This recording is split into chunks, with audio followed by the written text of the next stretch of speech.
इस दुनिया में बहुत सारी किताबें मौजूद हैं जो हमें ये बताती हैं कि किस तरह से हम अपने आप को इफेक्टिव बना सकते हैं। लेकिन शायद एक ही किताब ऐसी है जिससे हमें ये पता चल पाता है कि किस तरह से हम इफेक्टिवनेस से महानता का सफर तय कर सकते हैं। खुद को महान बनाना कोई आसान काम नहीं है। इसके लिए आपको बहुत ज्यादा मेहनत और डेडिकेशन की आवश्यकता होने वाली है। स्टीफन आर कोवी की लिखी ये book the eighth habit from effectiveness to greatness हमें वो रास्ता दिखाती है जिसकी हेल्प से हम इफेक्टिवनेस से महानता का सफर तय कर सकते हैं। इस किताब से हम समझ पाएंगे कि एक इफेक्टिव इंसान और एक महान इंसान में मुख्य तौर पर क्या अंतर होता है। आखिर वो कौन से लोग होते हैं जिन्हें दूसरे लोग एक लीडर के रूप में देखते हैं, उन्हें फॉलो करने की कोशिश करते हैं और उनकी तरह बनने की कोशिश करते हैं। इस बुक में हम जान पाएंगे कि अगर हमें अपने जीवन में कुछ बड़ा हासिल करना है और कुछ अलग करके दिखाना है तो उसके लिए जरूरी है कि हम अपने अंदर की आवाज को पहचानें। न सिर्फ हम खुद को मोटिवेट करें बल्कि दूसरों को भी इस चीज के लिए मोटिवेट करें कि वो अपने अंदर की आवाज को पहचान कर अपना बेस्ट देने की कोशिश करें।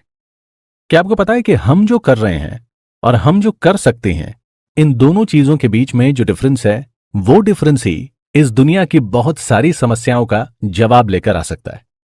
द एट्थ हैबिट बुक उन लोगों के लिए है जो कोशिश करने पर भी कामयाबी हासिल नहीं कर पा रहे हैं, और ये बुक उन लोगों के लिए है जो अपने साथ काम करने वाले लोगों के अंदर की क्रिएटिविटी को बाहर लाना चाहते हैं और जो अपनी ऑर्गेनाइजेशन को आगे ले जाना चाहते हैं, अपने बिजनेस को बड़ा करना चाहते हैं। हम में से हर कोई सोचता है कि काश मैं भी दूसरों की तरह कामयाबी हासिल कर सकता। कुछ लोगों का मानना है कि चाहे कितनी भी कोशिश कर लें, उन्हें कभी अच्छे परिणाम नहीं मिलते। और अगर आपके साथ ऐसा है तो आपको 8वीं आदत अपनाने की जरूरत है। अपने अंदर की आवाज को सुनना और उसके हिसाब से काम करना ही 8वीं आदत है। अगर आप दूसरों के हिसाब से काम करते हैं तो आप अपनी जरूरतों और अपने काम करने के तरीकों के बारे में नहीं जान पाएंगे। यही वजह है कि आप बार बार नाकामयाब हो रहे हैं। इस बुक में हम जानेंगे कि सिर्फ अपने बारे में सोचना ही बुद्धिमानी नहीं है। अगर किसी इंसान को एक अच्छा लीडर बनना है तो उस इंसान को दूसरों को साथ लेकर आगे बढ़ना होगा। इस बुक के अंदर हमें एक अच्छे लीडर होने की बहुत सारी क्वालिटीज के बारे में जानने का मौका मिलेगा, और साथ ही हम ये भी समझ पाएंगे कि किस तरह से वो सारी क्वालिटी हम अपने अंदर डेवलप कर सकते हैं। महात्मा गांधी जैसी बड़ी पर्सनैलिटी के बारे में सुनकर हम समझ पाएंगे कि किस तरह उन्होंने अपने जीवन में वो चीजें हासिल करी जिसके कारण उन्हें बाद में महान हस्ती के रूप में देखा जाने लगा। हमें इस बुक में पता चलेगा कि कोई भी इंसान एक रात में सफलता हासिल नहीं कर सकता। उसके लिए सालों की मेहनत और डेडिकेशन की आवश्यकता होती है। सफलता हासिल करने के लिए आपको बहुत सारे अलग अलग फेज से होकर गुजरना पड़ता है, और समरी में हमें यह पता चलेगा कि हर फेज में हम किस तरह से अपने आप को साबित कर सकते हैं। इसके अलावा हम ये भी जानेंगे कि एक ऑर्गेनाइजेशन या फिर किसी बड़ी कंपनी को सफल बनाने के लिए किस चीज की आवश्यकता पड़ती है। बहुत से लोग अपने ड्रीम्स पर गिव अप कर देते हैं, यानी कि वो हार मान लेते हैं, क्योंकि उनको अपने ड्रीम्स तक का रास्ता बहुत हार्ड लगने लगता है। कई स्टूडेंट्स तो ऐसे हैं जो सिर्फ एक टेस्ट में फेल हो जाने की वजह से अपने ड्रीम्स को चेज करना ही छोड़ देते। लेकिन सच तो यह है कि उन्होंने कभी अपना फुल एफर्ट लगाया ही नहीं। जिस टेस्ट में वो फेल हुए उसमें भी उन्होंने अपना बेस्ट परफॉर्म नहीं किया। ऐसा इसलिए क्योंकि उन्होंने अपने दिमाग में पहले से ही ये सोच बना ली होती है कि टेस्ट बहुत हार्ड है और वो उसको पास नहीं कर सकते। ऐसे स्टूडेंट्स खुद में बिलीव करना ही छोड़ देते हैं, और एक बार आपके अंदर का बिलीव खत्म हो गया तो समझ जाइए कि आपका ड्रीम भी खत्म हो गया। इसीलिए अगर आपका कोई ड्रीम है तो उसे हासिल करने के लिए वो सब करें जो आपको करना पड़े। कभी भी अपने ऊपर बिलीव करना ना छोड़ें। हमारी पूरी लाइफ ही एक टेस्ट की तरह। हम कई बार फेल होंगे, लेकिन अगर हम कोशिश करना छोड़ दें तो वो सबसे ज्यादा बुरा होगा। कभी भी कोशिश करने से पीछे नहीं हटे। अपने ड्रीम को अचीव करने के लिए डटे रहें। आपका जो भी ड्रीम है उसको अचीव करने के लिए अपनी पूरी एनर्जी इन्वेस्ट करें। अपने आप को अपने ड्रीम्स की तरफ पुश करते रहें। अगर आपको अपनी लाइफ में कुछ ऐसा करना है जो आपने कभी नहीं किया तो आपको उसके लिए कुछ अलग भी करना पड़ेगा।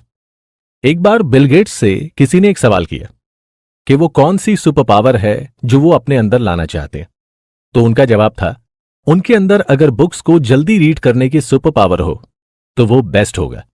सक्सेस का मतलब ये नहीं कि आपके पास बहुत पैसा है या बहुत फेमस है। सक्सेस का असली मीनिंग है अपने आप का बेस्ट वर्जन बनाना।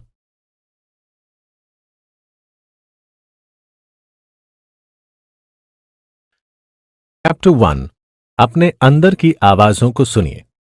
अगर कोई इंसान अपने आसपास के वातावरण पर ध्यान देगा तो उसको अलग अलग तरीके के लोग नजर आएंगे जो कि अलग अलग तरीके की परेशानियों से घिरे हुए होंगे। आपने अपने आसपास मौजूद लोगों से कुछ इस तरह की बातें जरूर सुनी होंगी। मैं फंस चुका हूं, मुझे इन सब चीजों से बाहर निकलना है। कोई दूसरा इंसान मेरी वैल्यू नहीं करता, ना ही कोई मेरी कैपेबिलिटी को समझता है। मुझे ऐसा लगता है जैसे कि मेरी कोई जरूरत ही नहीं है।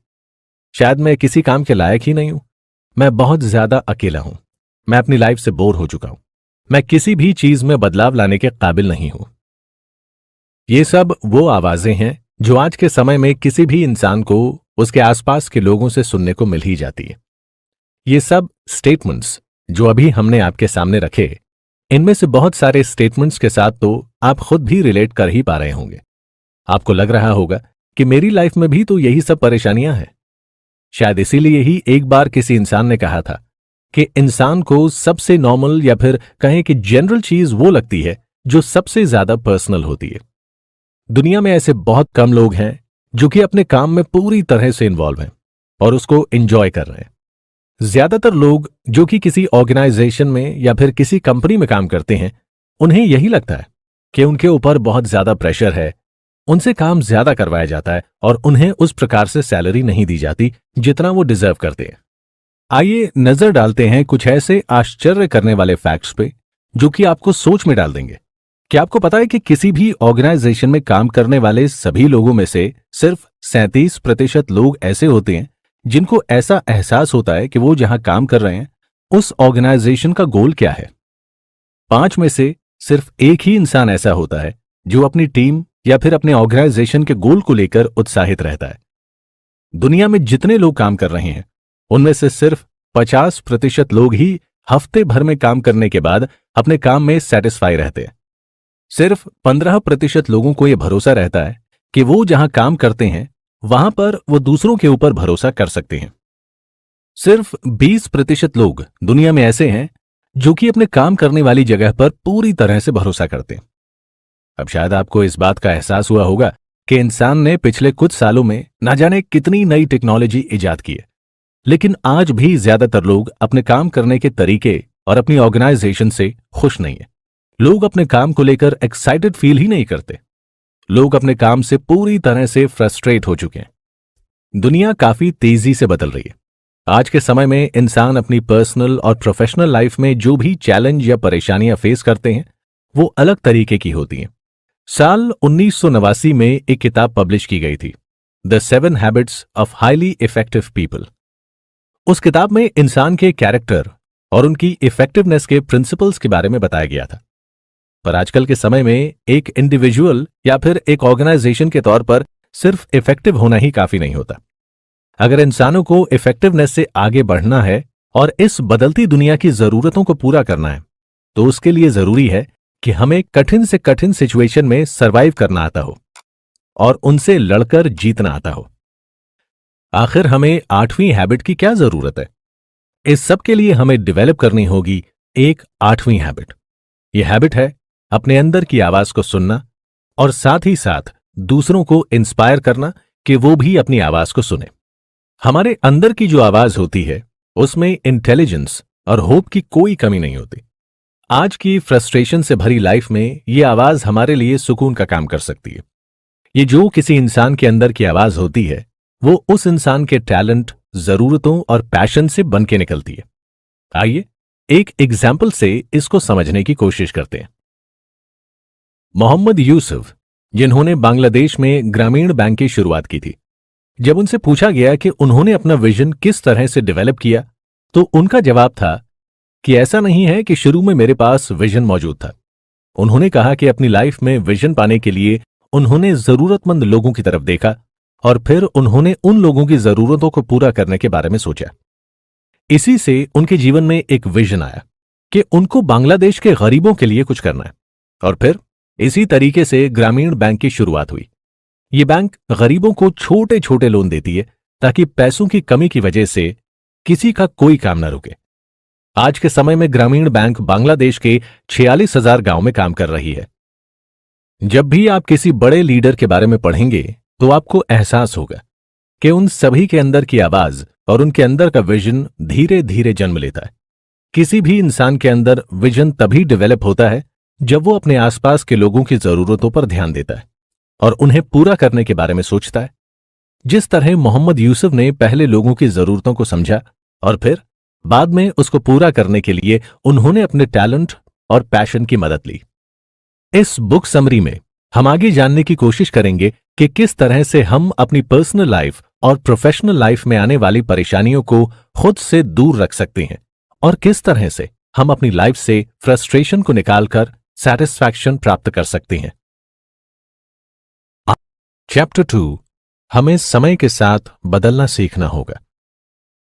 पीटर ड्रकर, जो कि हमारे समय के बहुत महान मैनेजमेंट थिंकर हैं, उनके अकॉर्डिंग आने वाले 100 साल में जो हमारे समय के इतिहास के बारे में लिखा जाएगा तो उसमें टेक्नोलॉजी या इंटरनेट या फिर ई-कॉमर्स की बात नहीं होगी, बल्कि उस इतिहास में जो सबसे बड़ी और सबसे जरूरी चीज होगी वो होगी इंसानों की परिस्थितियों में आए बदलाव की।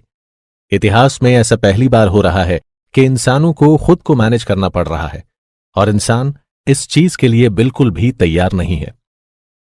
जरा इतिहास में पीछे जाइए और खुद को एक शिकारी की तरह इमेजिन करिए।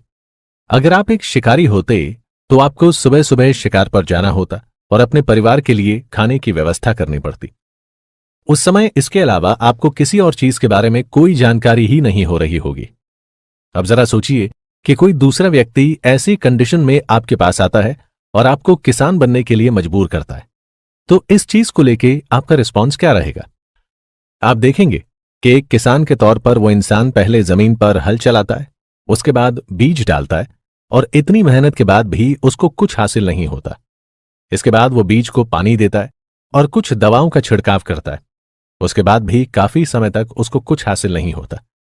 लेकिन आप क्या देखते हैं कि कुछ समय बाद उस किसान की खेती तैयार हो जाती है। तब आपको एहसास होता है कि एक किसान होना एक शिकारी होने से 50 गुना ज्यादा फायदेमंद है। किसान अपनी मेहनत और लगन से इतने पैसे कमा लेता है कि वो अपने बच्चों को स्कूल भेज सकता है और उनको अच्छी नॉलेज दे सकता है, जबकि एक शिकारी के तौर पर आप मुश्किल से ही अपना जीवन यापन कर पा रहे थे। इन सब चीजों को देखते हुए आप भी किसान बनने की ओर निकल पड़ते हैं। फिर उसके बाद आप अपने बच्चों और उनके बच्चों को भी एक किसान के तौर पर जीने की सीख देते हैं। बिल्कुल यही हुआ था जब इतिहास में शिकारियों की संख्या घट गई थी और किसानों की संख्या बढ़ने लगी थी।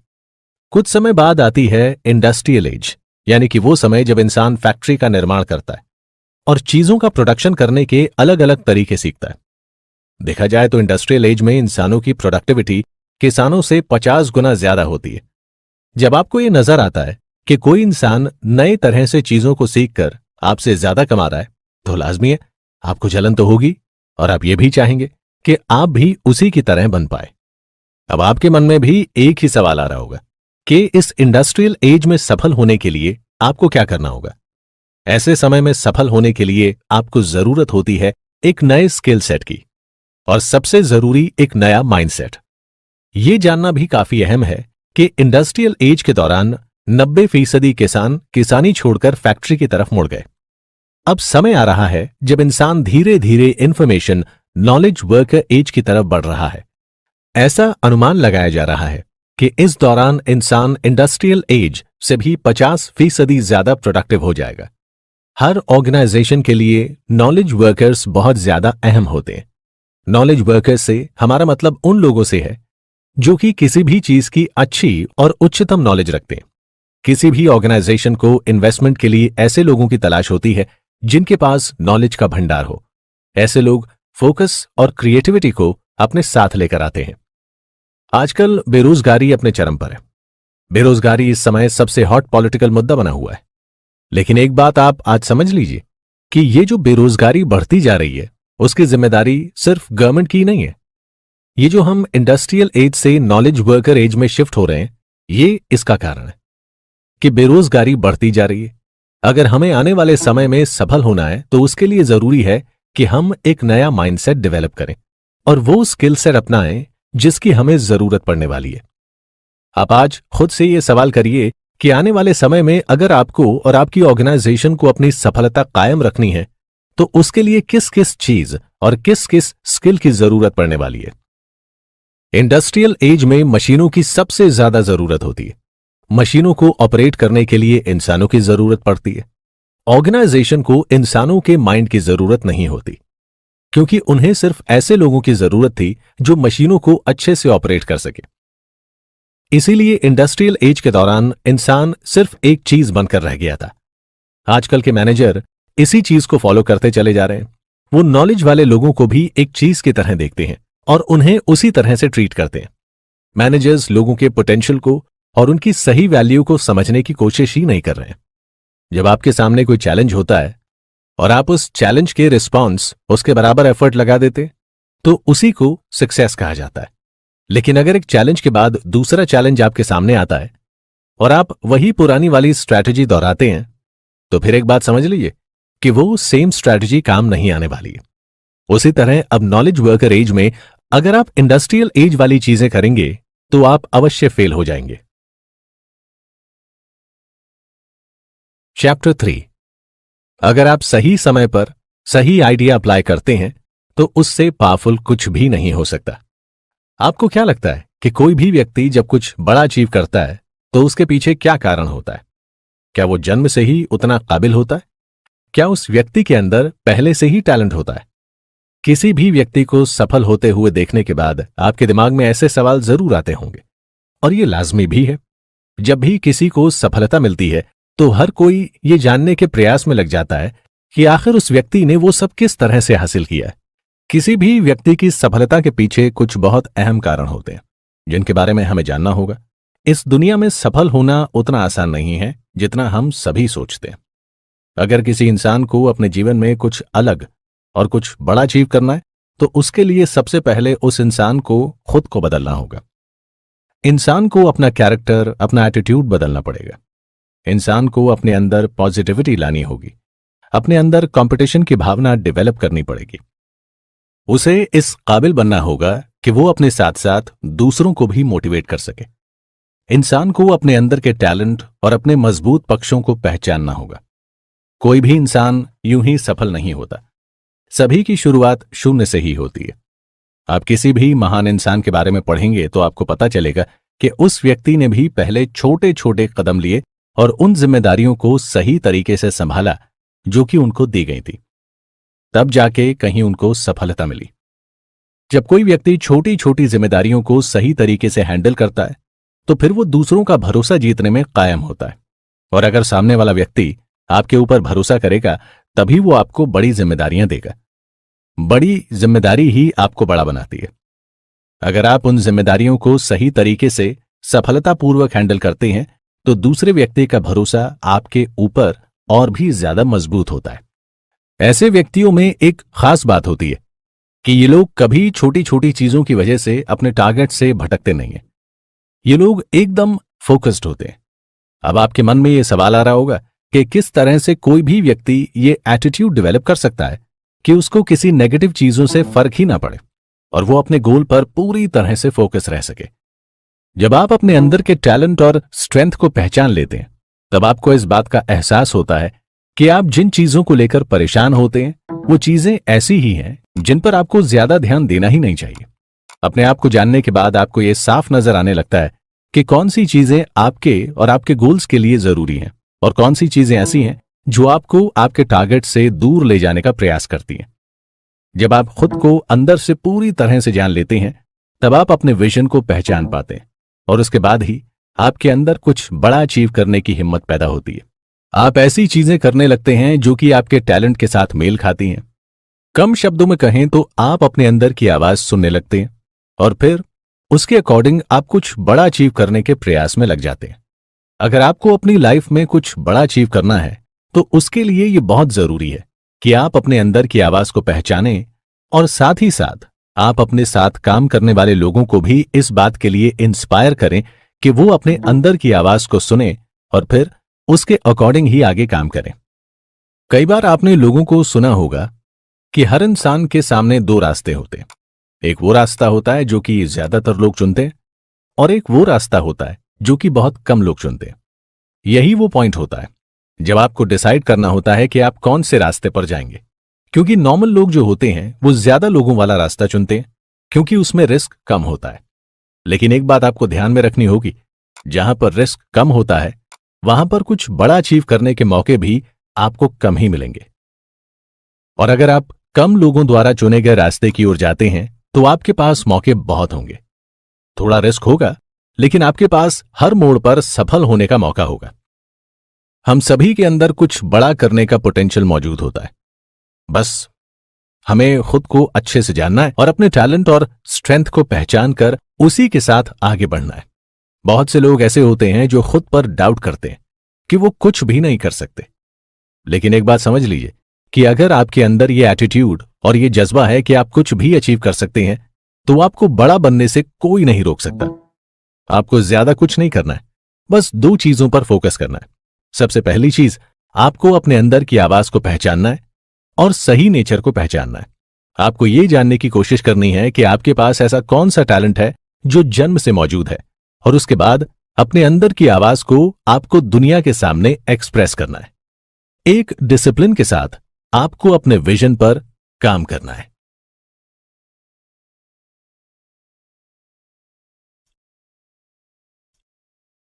चैप्टर 4, भगवान ने हमें बहुत सारे ऐसे गिफ्ट्स दिए हैं जो कि हमने अभी तक इस्तेमाल नहीं किए। क्या आपको पता है कि हम सभी के पास बचपन से ही कुछ ऐसे गिफ्ट्स मौजूद हैं जो हमने कभी ओपन ही नहीं किए? हम इस बात से भी अनजान हैं कि वो गिफ्ट हमारे कितने ज्यादा हेल्पफुल हो सकते हैं। भगवान ने हम सभी को न जाने कितने अच्छे और पावरफुल गिफ्ट्स दिए, लेकिन हम कभी उन चीजों पर ध्यान ही नहीं देते। क्या आपको पता है कि दुनिया में जितने भी बच्चे जन्म लेते हैं वो सारे ही सेम लेवल पर होते हैं? उन सभी की इंटेलिजेंस सेम होती है, सब एक बराबर होते हैं। बाद में कौन कितना ज्यादा सफल होता है ये इस बात पर डिपेंड करता है कि कौन अपने आप को सही तरीके से संभाल पाता है। जो भी इंसान अपने अंदर की आवाज को सही तरीके से सुनता है और अपने टैलेंट और स्ट्रेंथ को अच्छे से इस्तेमाल करता है, वही व्यक्ति आगे चल के कुछ बड़ा अचीव कर पाता है। कोई भी बच्चा जब जन्म लेता है तो वो हर काम के लिए किसी न किसी पर डिपेंड रहता है, लेकिन कुछ ही सालों में जैसे जैसे बच्चे की उम्र बढ़ती है वो जिम्मेदारियां लेना सीखता है और खुद को ताकतवर बनाता है। कोई भी इंसान जितना ज्यादा अच्छे से अपने टैलेंट को इस्तेमाल करता है, उसकी काबिलियत उतनी ही ज्यादा निखर कर बाहर आती है। आइए जानने की कोशिश करते हैं कि वो कौन से गिफ्ट्स हैं जो कि भगवान हमें हमारे जन्म के साथ ही देता है। सबसे पहला गिफ्ट ये होता है कि हमारे पास किसी भी चीज को चुनने के लिए आजादी और ताकत होती है। दूसरा गिफ्ट होता है कुछ प्रिंसिपल और कुछ नेचुरल लॉ जो कि सभी के लिए सेम होते हैं और वो हमेशा सेम रहते हैं। तीसरी चीज होती है हमारी समझदारी या फिर कहें इंटेलिजेंस, मेंटल इंटेलिजेंस, इमोशनल या सोशल इंटेलिजेंस, फिजिकल इंटेलिजेंस और स्पिरिचुअल इंटेलिजेंस। कोई भी इंसान कभी इस बात से नहीं घबराता है कि वो अपनी लाइफ में कुछ बड़ा अचीव नहीं कर सकता, बल्कि वो इस बात से घबराने लगता है कि वो अपनी लाइफ में कुछ ज्यादा बड़ा अचीव करने के बाद उसको संभालेगा कैसे। जैसे कि कभी आप किसी को देखते हैं और ये सोचते हैं कि मैं इसकी तरह कभी नहीं बन सकता। आखिर आप क्यों नहीं बन सकते? क्यों आप भी किसी महान व्यक्ति की तरह वो सभी चीजें हासिल कर सकते जो उसने की हैं? हम सब भगवान के ही तो बच्चे हैं। जो कैपेबिलिटी दूसरे लोगों में है वही कैपेबिलिटी हमारे अंदर भी है। हमें जो सबसे बड़ा गिफ्ट मिला है वो ये है कि हमारे पास चुनने की आजादी है।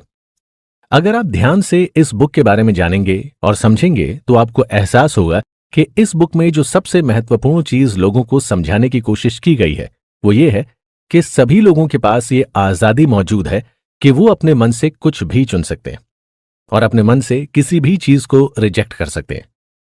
चुनने की आजादी को जीवन के बराबर ही मोल देना चाहिए। हर इंसान के पास ये ऑप्शन मौजूद है कि वो ये डिसाइड कर सकता है कि उसे अपनी लाइफ के साथ क्या करना है। हर एक इंसान के पास ये मौका है कि वो अपने भविष्य को जिस दिशा में ले जाना चाहे ले जा सकता है। आपको ये खुद को यकीन दिलाना होता है कि आप दूसरों से बेहतर हैं। अपने आप को किसी के साथ कंपेयर ना करें। सबकी अपनी अलग अलग कैपेबिलिटी होती है, सबका अपना अलग अलग टैलेंट होता है। हमारे पास जो ये चॉइस करने की ताकत है, ये बहुत अहम है। हमें इसका बहुत ही समझदारी के साथ इस्तेमाल करना चाहिए, क्योंकि हम अपनी लाइफ में जो निर्णय लेते हैं, उन्हीं निर्णयों की वजह से फिर बाद में हमें जाना जाता है। कई बार ऐसा भी होता है कि लोगों को जब ये समझ में आ जाता है कि उनके पास चूज करने की पावर है और आजादी है, तो कभी कभी उनसे इसके इस्तेमाल में गलतियां हो जाती हैं। इसीलिए हमेशा हर काम में समझदारी के साथ आगे बढ़ना चाहिए। कभी कभी कुछ चीजें ऐसी भी होती हैं जिन पर हमारा कोई बस नहीं होता, वो हमारे कंट्रोल से बाहर होती हैं। उन चीजों पर हमें ज्यादा ध्यान नहीं देना चाहिए। और अगर आपको लगातार ग्रो करना है और अच्छी चीजें सीखनी है, तो जरूरी है कि आप अपने इस पहले गिफ्ट को सही तरह से इस्तेमाल करें। दूसरा अहम गिफ्ट हमें भगवान से मिला है, वो है नेचुरल लॉ और प्रिंसिपल्स। हमें नेचुरल लॉ और प्रिंसिपल के साथ जीना सीखना होगा। अगर हम उसमें बदलाव लाने की कोशिश करेंगे तो वो गलत होगा। ये सब चीजें ऐसी नहीं होती हैं जिसमें बदलाव लाया जा सके, ये हमेशा कांस्टेंट रहती हैं। अगर आप किसी दूसरे व्यक्ति पर दया भाव दिखाएंगे तो ये जाहिर सी बात है कि वो व्यक्ति भी आपके साथ उसी तरह का व्यवहार करेगा। अगर आप सामने वाले व्यक्ति की इज्जत करेंगे तो वो भी आपको उसी नजरों से देखेगा और आपकी इज्जत करेगा।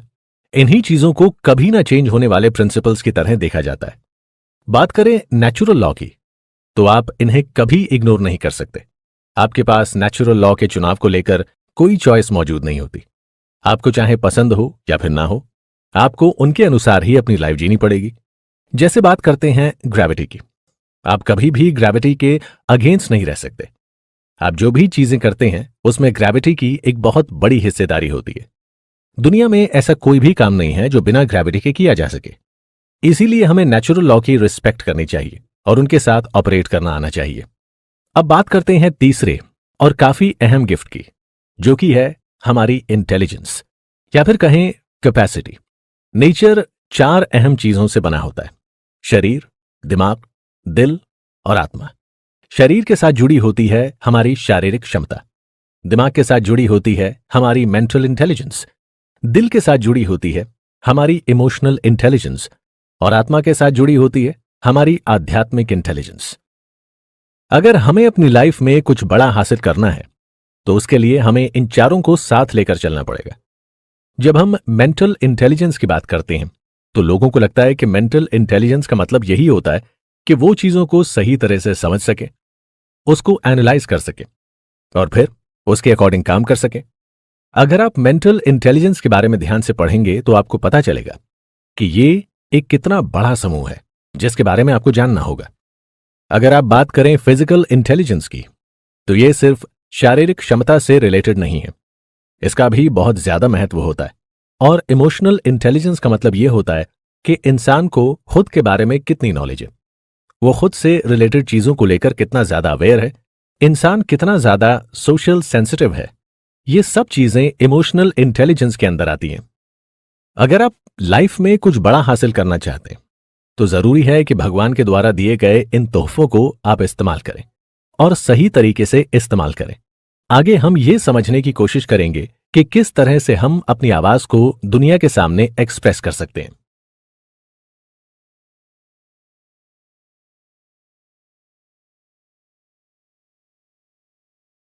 चैप्टर 5, अपनी आवाज को एक्सप्रेस कीजिए। क्या आपको पता है कि इस दुनिया में सबसे ताकतवर इंसान कौन है? इस सवाल के जवाब के रूप में आपके मन में बहुत सारे ख्याल आ रहे होंगे। आपको लग रहा होगा जिस इंसान के पास सबसे ज्यादा धन दौलत है, शायद वो सबसे ज्यादा ताकतवर है, या फिर जिस इंसान के पास नाम है, रुतबा है, वो सबसे ज्यादा ताकतवर है। परंतु आपको अपने दिमाग में इस सवाल को लेकर ज्यादा जोर नहीं डालना है, क्योंकि इस सवाल का जवाब स्टीफन ने अपनी इस बुक में दिया है। आइए विस्तार से उसे जानने की कोशिश करते हैं। असल में दुनिया का सबसे ताकतवर इंसान वो होता है जो खुद को कंट्रोल करने की क्षमता रखता है। जिस व्यक्ति ने खुद को संभालने या फिर कहें जिस व्यक्ति ने खुद को कंट्रोल करना सीख लिया, उससे ज्यादा ताकतवर इस दुनिया में कोई नहीं हो सकता। आप दुनिया भर में जाकर देख लीजिए, जितने भी महान लोग हुए हैं या फिर जितने भी ऐसे लोग हुए हैं जिन्होंने दूसरों को इंस्पायर किया है, उन सब में आपको एक चीज बिल्कुल कॉमन मिलेगी। वो ये है कि उनका खुद के ऊपर बहुत ज्यादा कंट्रोल था। अगर आपको भी अपनी लाइफ में कुछ बड़ा हासिल करना है तो उसके लिए जरूरी है कि आप अपने ऊपर कंट्रोल रखें और अपने अंदर की आवाज को पहचानें। किसी भी इंसान के जीवन में 4 चीजों का होना बहुत ही ज्यादा अहम है। सबसे पहला और सबसे जरूरी होता है विजन। उसके बाद आता है डिसिप्लिन। नंबर 3 पर आता है पैशन और सबसे अंत में आता है कॉन्शियंस। अगर ये 4 चीजें किसी भी इंसान के अंदर मौजूद हैं तो ये बिल्कुल श्योर है कि वो इंसान अपनी लाइफ में कुछ बड़ा अचीव कर सकता है। आइए जरा एक एक करके इन चारों चीजों के बारे में अच्छे से जानने की कोशिश करते हैं। सबसे पहले बात करते हैं विजन की। विजन का मतलब होता है कि आप अपने दिमाग की दृष्टि से आने वाली चीजों के बारे में जानने की कोशिश करते हैं और ये अनुमान लगाते हैं कि जो चीजें आप करने जा रहे हैं उसमें आप किस हद तक सफल हो सकेंगे। जब संभावनाओं के साथ आपका दिमाग मेल खाता है तब जाकर एक अच्छा विजन तैयार होता है। आजकल दुनिया में जो भी चीजें हो रही हैं या फिर दुनिया जितनी भी आगे बढ़ रही है वो कभी ना कभी किसी ना किसी इंसान का विजन रहा होगा। जरा सोचिए कि आज हम सभी दिन भर हाथ में स्मार्टफोन लेकर या फिर लैपटॉप लेकर घूमते रहते हैं, उस पर अपना काम करते हैं। लेकिन क्या आज से 30 साल पहले या 20 साल पहले भी ये पॉसिबल था? बिल्कुल नहीं। उस समय किसी इंसान ने आने वाले समय के लिए यह विजन देखा था। उसे इन सब चीजों की संभावनाएं नजर आई थी। उसने इस पर काम करना शुरू किया था, तब जाकर आज ये संभव हो पाया। बिना विजन के जीवन में कुछ भी हासिल कर पाना लगभग नामुमकिन है। दूसरी और सबसे महत्वपूर्ण चीज है डिसिप्लिन। अगर आपने कोई विजन देखा है या कोई सपना देखा है और आप उसे रियलिटी बनाना चाहते हैं तो उसके लिए जरूरी है कि आप डिसिप्लिन के साथ काम करें। बिना डिसिप्लिन के कोई भी काम सही तरीके से नहीं हो पाता है। डिसिप्लिन का मतलब होता है अनुशासन। अनुशासन के बिना हर चीज अधूरी है। अगर इंसान चाहता है कि वो अपने गोल की तरफ बढ़े और सफलतापूर्वक उसको हासिल करे तो जरूरी है कि उसके जीवन में अनुशासन हो। जब कमिटमेंट और विजन एक साथ मिलते हैं तब जाकर अनुशासन की शुरुआत होती है। इसीलिए शायद आपने देखा होगा कि स्कूल और कॉलेज में सबसे पहले छात्रों को यह सिखाया जाता है कि किस प्रकार अपने जीवन में अनुशासन लाना है। अगर इंसान सभी काम को समय के अनुशासन के साथ करेगा तो उसका सफल होना निश्चित है। विजन और डिसिप्लिन के बाद में आती है पैशन। पैशन यानी किसी भी चीज को हासिल करने का जज्बा। आप सबसे पहले अपने दिमाग में अपना गोल सेट करते हैं, उसके लिए टारगेट सेट करते हैं कि आपको उस गोल तक कैसे पहुंचना है। लेकिन बहुत से लोग होते हैं जो यहीं पर आकर रुक जाते हैं। वो लोग गोल तो सेट कर लेते हैं और ये भी सोच लेते हैं कि वो वहां तक पहुंचने के लिए क्या करने वाले हैं, लेकिन उसके आगे का रास्ता उन्हें क्लियर नहीं होता है। लेकिन वहीं दूसरी तरफ कुछ लोगों के अंदर यह आग होती है कि उन्हें कुछ ना कुछ करके अपना गोल हासिल करना ही है। कुछ लोग ऐसे होते हैं जो अगर कोई चीज डिसाइड कर लेते हैं तो उसे हासिल करके ही मानते हैं। ऐसे लोगों के अंदर पैशन होता है। किसी भी चीज को हासिल करने का पैशन ही आपको सफल बनाने के काम में आएगा। जब किसी इंसान के अंदर पैशन की कमी होगी तब उसे हर तरफ इनसिक्योरिटी ही नजर आएगी। वो कुछ भी करने जाएगा तो उसे एक डर लगा रहेगा कि हो सकता है कि उसके द्वारा कुछ गलत हो जाए।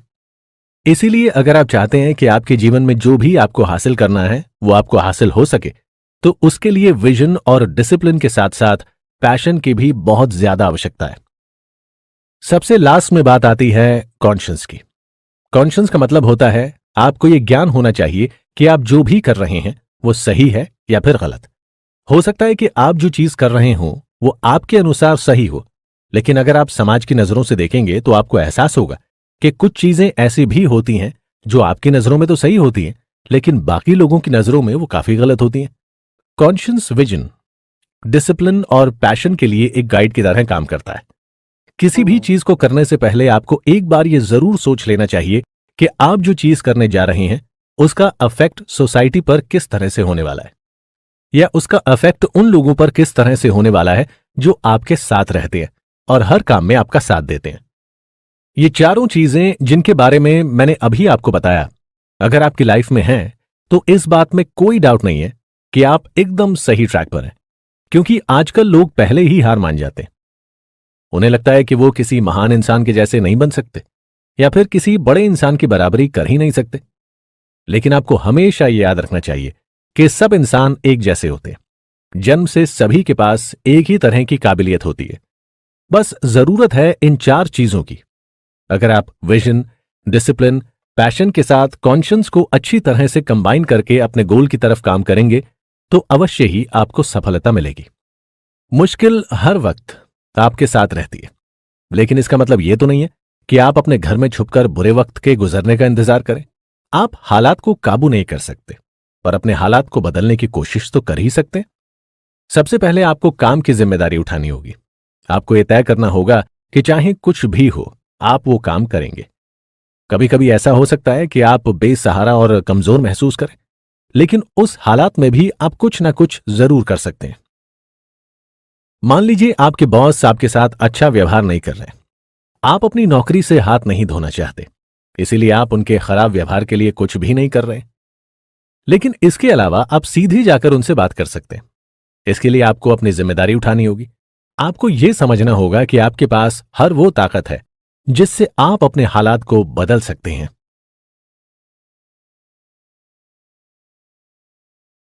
चैप्टर 6, दूसरों को इंस्पायर करें कि वो भी अपने अंदर की आवाज को पहचाने। हर इंसान के जीवन में ऐसा समय जरूर आता है जब कोई दूसरा इंसान आकर उसको इंस्पायर करता है या फिर मोटिवेट करता है। बहुत बार ऐसा होता है कि हम नेगेटिव चीजों से इतना ज्यादा घिर जाते हैं कि हमें कुछ साफ नजर ही नहीं आता है। हमें लगता है कि अब हमारे जीवन का अंत हो चुका है, हम कुछ भी नहीं कर सकते। ऐसे में कोई दूसरा आता है जो हमें रास्ता दिखाता है और हमें यह एहसास दिलाता है कि किसी भी चीज की शुरुआत करने के लिए कोई भी समय खराब नहीं होता। ऐसे लोगों को ही लीडर कहते हैं। असली लीडर वही होता है जो दूसरे व्यक्तियों को इंस्पायर करता है कि आप अपने अंदर की आवाज सुने और उसको फॉलो करें। हम सभी लोगों को ऐसे हर एक व्यक्ति का शुक्रिया कहना चाहिए जो कि किसी न किसी व्यक्ति को उसकी लाइफ के अहम मौकों पर आकर प्रेरणा देता है और उसे इस लायक बनाने की कोशिश करता है कि वो अपनी लाइफ में कुछ अच्छा कर सके। आइए एक बार जरा जानने की कोशिश करते हैं कि आखिर लीडरशिप स्किल का इस्तेमाल किस तरह से किया जाता है। आखिर वो कौन से लोग होते हैं जिन्हें असल में लीडर कहा जाना चाहिए। आसान शब्दों में अगर बात की जाए तो किसी दूसरे व्यक्ति को उसकी वैल्यू समझाना और उस व्यक्ति को उसके पोटेंशियल का एहसास दिलाना ही लीडरशिप स्किल का सबसे महत्वपूर्ण काम होता है।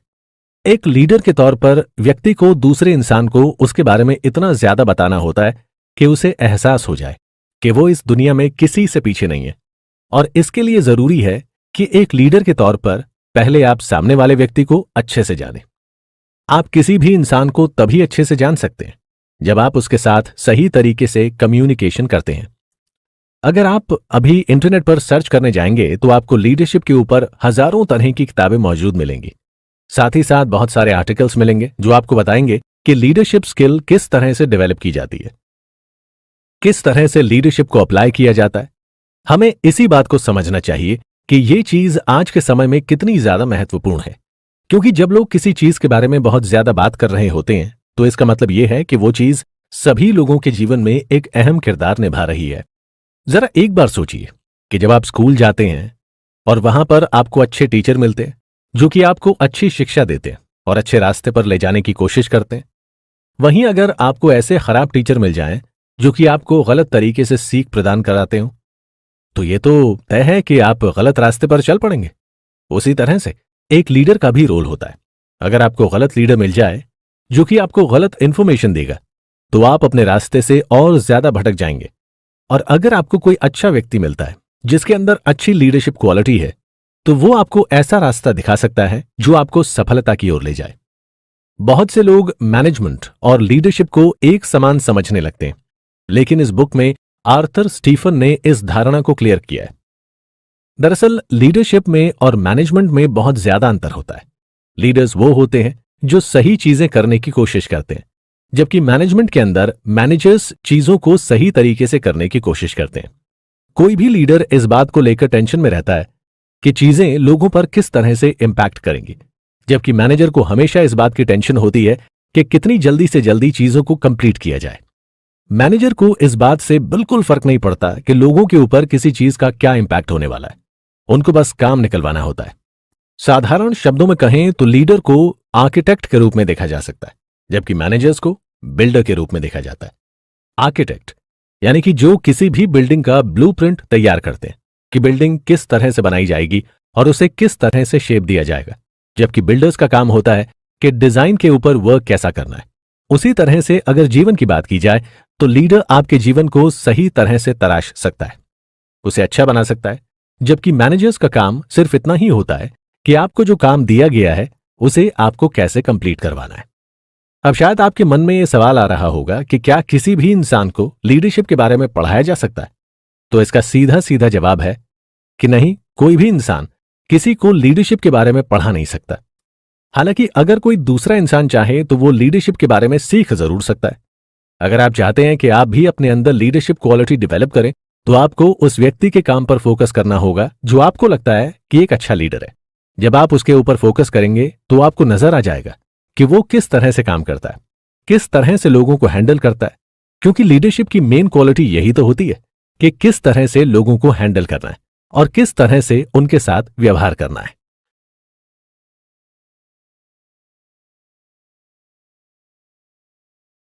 चैप्टर 7। हम दुनिया में जो भी बदलाव लाना चाहते हैं, सबसे पहले वो बदलाव हमें अपने अंदर लाना होगा। एक बार महात्मा गांधी ने कहा था कि दुनिया में हम जो बदलाव देखना चाहते हैं वो बदलाव सबसे पहले हमें अपने अंदर लाना होगा। ये बात आज के समय में भी उतनी ही ज्यादा महत्वपूर्ण है जितनी कि महात्मा गांधी के समय में थी, क्योंकि हम सभी में से ऐसे बहुत से लोग होते हैं जो दुनिया में अलग अलग चीजों में खामियां ढूंढते हैं, फिर लोगों को सलाह भी देते हैं कि उस कमी को कैसे दूर करना है, लेकिन हम कभी अपने अंदर झांक कर नहीं देखते कि हमारे अंदर क्या कमी है।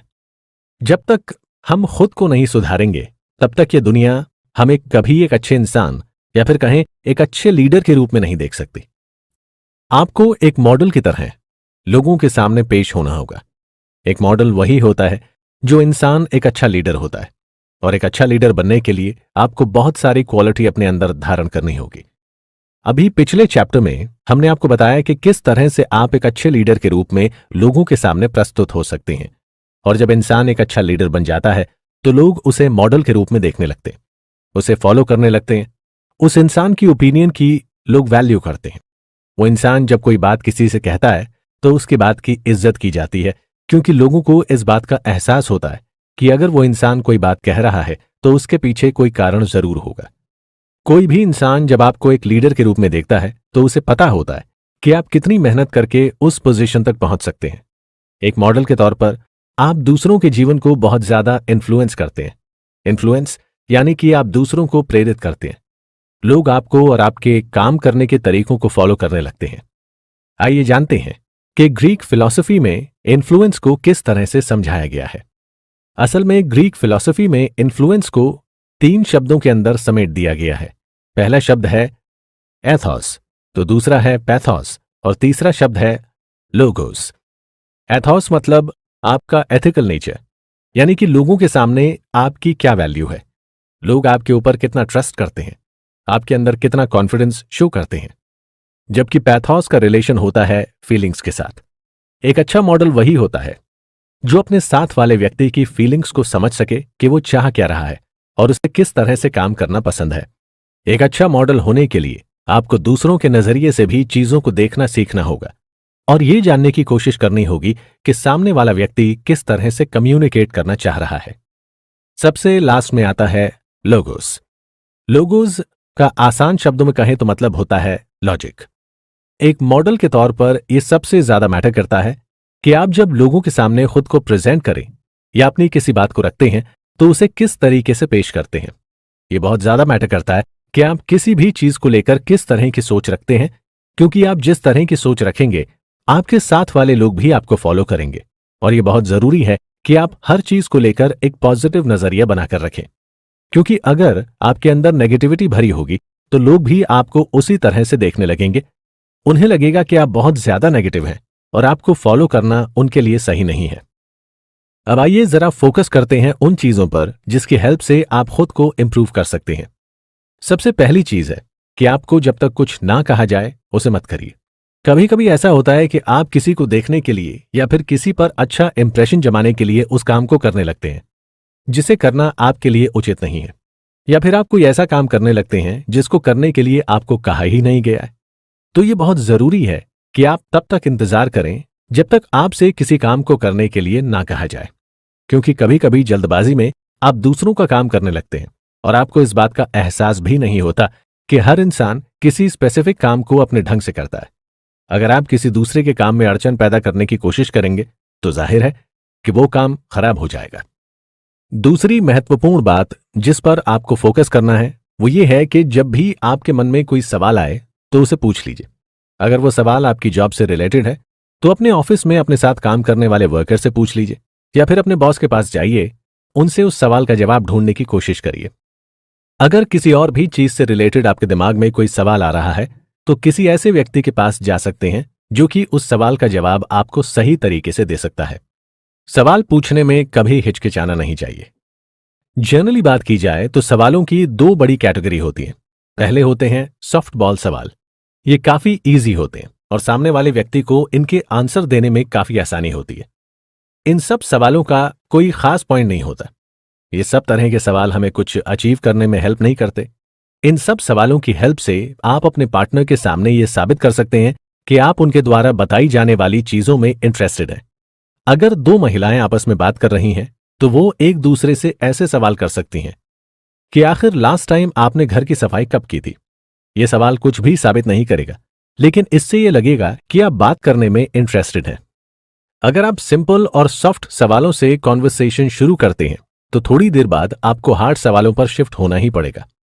हार्ड सवालों पर शिफ्ट होने का मतलब है कि या तो आप अपना पॉइंट प्रूव करना चाहते हैं या फिर अपने अपोनेंट के पॉइंट को कॉन्ट्राडिक्ट करना चाहते हैं, और इस सिचुएशन में यूज होने वाले सवाल को हार्ड बॉल सवाल कहते हैं। ज्यादातर सवाल या तो हार्ड बॉल होते हैं या फिर सॉफ्ट बॉल, लेकिन इन सब के बीच में सवालों की एक और कैटेगरी होती है। वो सवाल जिनमें वाई का यूज होता है वो सबसे डिफरेंट होते हैं और पूरी कॉन्वर्सेशन की थीम को बदल सकते हैं। एक और महत्वपूर्ण चीज जो कि आपको ध्यान रखनी चाहिए कि अगर आपके सामने कोई भी ऐसा मौका आ रहा है कि आप किसी जॉब को अपने लायक नहीं समझ रहे हैं या फिर आपको यह लगता है कि आप उस जॉब को अच्छी तरह से नहीं कर सकते हैं, तो अगर आपके दिमाग में उस जॉब को लेकर कोई ऐसा व्यक्ति आ रहा है जो आपको लगता है उसे और अच्छी तरीके से कर सकता है, तो आप उसका नाम ले लीजिए। ऐसा इसलिए क्योंकि एक अच्छा मॉडल या फिर एक अच्छा लीडर वही होता है जो सही लोगों को सही जगह पर काम पर लगाता है। अब बात करते हैं उन तरीके के बिहेवियर की जो आपके लिए बहुत ज्यादा हानिकारक हो सकते हैं। सबसे पहला है क्रिटिसाइज। किसी को भी क्रिटिसाइज करने से बचें, क्योंकि जब आप किसी व्यक्ति को क्रिटिसाइज करते हैं तो उसके मन में आपके लिए गलत भावना पैदा हो जाती है, फिर वो आपको नीचा दिखाने की ही कोशिश करने लगता है। दूसरा एक इंपॉर्टेंट बिहेवियर जो आपको नजरअंदाज करना चाहिए वो है कंप्लेनिंग। किसी को भी कंप्लेन मत करिए। अगर आपको किसी के काम से कुछ समस्या है तो इनडायरेक्ट में वो उसको समझाने की कोशिश करिए कि उसने कहां पर गलती की है। उसको अगर आप सीधा बोलेंगे तो शायद उसको बुरा लग सकता है। एक और महत्वपूर्ण चीज ये कि कभी भी दो लोगों को कंपेयर मत करिए, क्योंकि जब आप दो लोगों को कंपेयर करते हैं तो उन दोनों में आपस में ही एक कंपटीशन की शुरुआत हो जाती है। फिर वो एक दूसरे से बेटर बनने की कोशिश करते हैं। कभी भी फिर वो एक दूसरे का साथ नहीं देना चाहते। वो दोनों अलग अलग रास्तों पर निकल जाते हैं। एक और चीज जो कि आपको नॉर्मल लाइफ में अवॉइड करनी चाहिए वो है कंपीट करना। किसी से भी कंपटीशन रखने की जरूरत ही नहीं है। हर इंसान की अपनी एक कैपेबिलिटी है। हर इंसान अपने अपने तरीके से काम करना पसंद करता है। सबको अलग अलग तरह से काम में इंटरेस्ट होता है। इसीलिए किसी दूसरे इंसान के साथ कंपटीशन करना आपके लिए सही नहीं है। आज के टाइम में हम लोगों को लगता है कि हम लोग वर्ड से रिलेटेड काफी चीजें जानते हैं और उनको समझते हैं, लेकिन हमारा ये माइंडसेट हमारे लिए डेंजरस होता जा रहा है, क्योंकि इस माइंडसेट की वजह से हम सभी के अंदर नई चीजें सीखने की चाह खत्म हो गई है और इसी वजह से हम सभी लिमिटेड लाइफ जी रहे हैं, क्योंकि जब हम कोई नई चीज नहीं सीखेंगे तो डेवलप कैसे करेंगे। इसीलिए जरूरी है कि हम सभी इस माइंडसेट को ड्रॉप करें और क्यूरियस बने, क्योंकि जब हमारे अंदर क्यूरियोसिटी बढ़ेगी तभी हम नई चीजों को सीखने की कोशिश करेंगे और नई चीजें सीखने और जानने से ही हम दूसरों से बेहतर बन पाएंगे। सबसे इंपॉर्टेंट बात यह है कि जब हम क्यूरियस होते हैं तो लाइफ हमें और भी ज्यादा इंटरेस्टिंग लगने लगती है। हर चीज हमें अपनी ओर अट्रैक्ट करती है। हम चीजों को एंजॉय करने लगते हैं।